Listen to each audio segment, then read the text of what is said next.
I'm Catherine DeMonte, CatherineDeMonte.com. I'm a marriage, family, and child therapist in Southern California. I'm also a dog owner, and something I've noticed about my dogs, Louie and Faulkner, is when I go to feed them in the morning, they are so excited about getting their needs met that they jump in front of me, they jump on each other, they get in the way of me getting to their bowls to put the food in. And I've thought about the fact that they're sabotaging getting what they need and want. And that made me inspired to think about how we self-sabotage in our own lives, and I wanted to talk to you about that. If you are consistently not attaining what you say you want, then you are certainly sabotaging in your own life and getting in your own way. Often it's a deep-seated belief of not deserving or being good enough.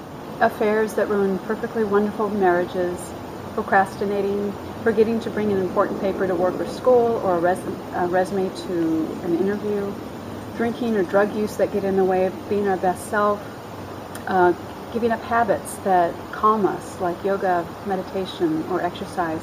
These are all some of the ways we end up self-sabotaging or getting in our own way and not getting our needs met. We may really want them, but we find that we're somehow getting off track. As we come to understand why we sabotage, we can more deeply connect to that place of calm in our own life and with others, as we allow ourselves to really fulfill the dreams that we put out for ourselves. This sabotaging isn't conscious. We're not even aware that we do it. But the good news is we've learned it and we can unlearn it. So what can you do if you notice that you're sabotaging yourself?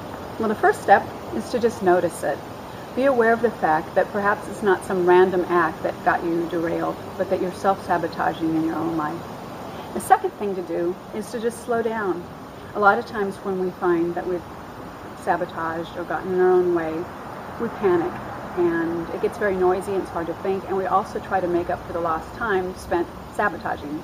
Then we sabotage further because we're in a panic. So just slow down. Step 3 is observing your feelings and your thoughts. Just looking at where they come from and paying attention to them in a good-to-know kind of a way, as opposed to judging them.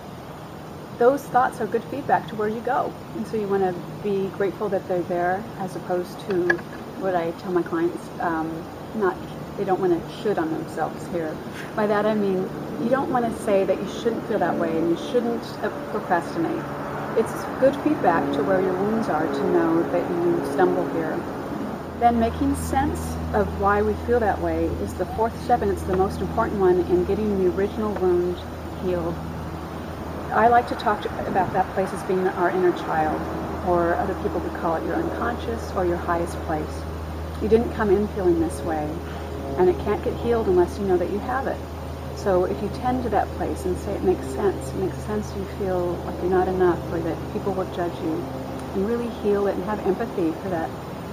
The child that learned that can be very, very healing. So the next step and the last one is very important in healing the original belief of not being enough, of the things that get in the way of sabotaging, and that's to replace the thought.